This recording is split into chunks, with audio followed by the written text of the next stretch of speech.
Hi, writers of 5D. How are you doing today? Today we're going to be talking about settings and how they can be very, very important in fantasy writing. The very first thing I want to do is connect to our read aloud. I'd asked you where you thought that was taking place and why you thought that.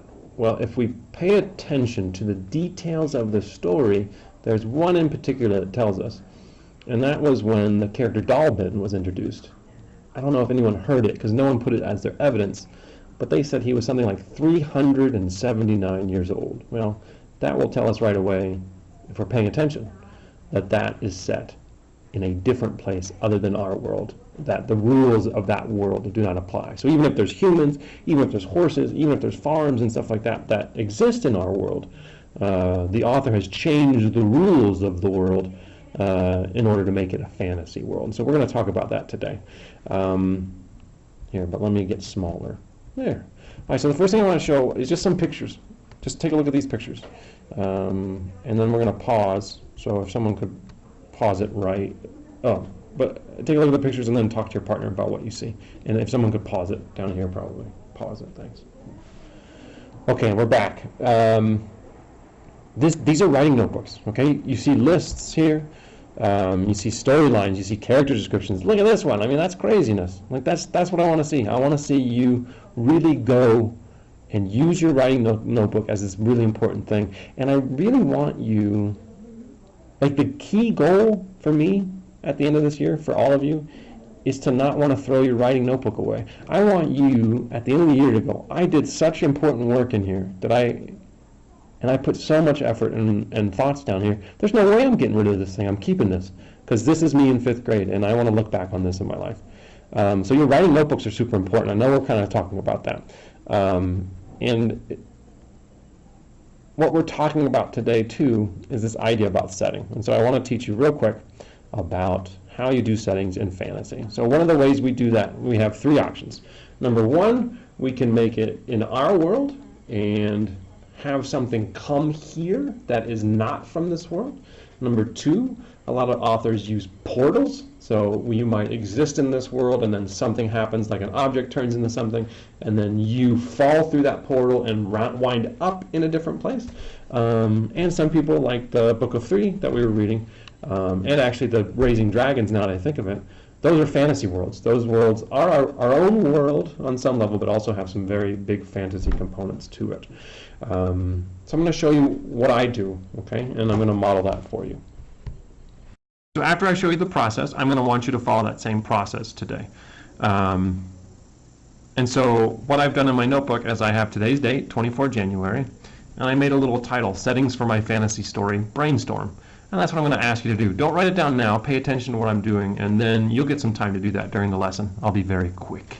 Okay, so what my process was, I went back in my notebook to where I had my settings. I had listed some settings. The one at school like TCS, I actually took that and turned that into the classroom. So I put 5D classroom and a dragon appears. Okay, so I'm going to turn off the camera there. So again, this is me with a fantasy thing coming. So I'm just listing something, 5D classroom, and then dragon appears. The next thing I looked at is, I looked at my house, I saw my house, I was like, oh, maybe my room, that would be an easy thing to describe. And then I wanted an object that would turn into a portal, and the first thing I have on there is my Kindle. So that was where my second idea came from, reading my Kindle in my room, and it turns into a portal, and I get sucked into a fantasy world. I didn't create the fantasy world right now. Again, I'm just brainstorming where I might start and what I'm going to play with. And then the third one is I just have a fantasy world that has dragons, trolls, ogres, evil emperors, and magicians. So I went through those 3 very quickly, okay? And that's what you're going to do here real quick, but I'm going to repeat them. 1, you're in the magic, you're in the world. Here, hold on. 1, you're in the world. You're in your own world, and something magical comes there. 2, you're in your own world, and there's a portal that opens, and you get sucked into somewhere else. And number 3, you create your own world. So we're going to pause here. You're going to get 3 minutes. I expect to see this work in your writing notebook. Okay? So pause it, and after 3 minutes, start the video again. Okay, we're back. That was a quick 3 minutes. Or did no one pause it? I'm still talking. Who knows? I'm not there. So you learned 3 ways to do a setting. 3, 1, 2, 3. And I want you to pause the phone right now and active recall with a partner. Pause it. Okay, we're back. So 1, 2, 3 things, okay? Real world, something magical happens. Real world portal, fantasy world. Okay, so today and every day as you're writing fantasy, think about that. Think about those options. Today, as you are working independently, you have choices to make. You can continue to make lists of settings. You can continue to collect ideas if you don't think you have enough ideas to kind of play with. And you can also be writing and creating maybe even more detailed settings and really experimenting with your writing. But again, we should not at this point be like trying to get stories written. We're in the collecting ideas and generating ideas portion. Have fun. See you later. And remember, turn in your notebook, writing notebooks at the end of the independent work time into your spotty spot. See you.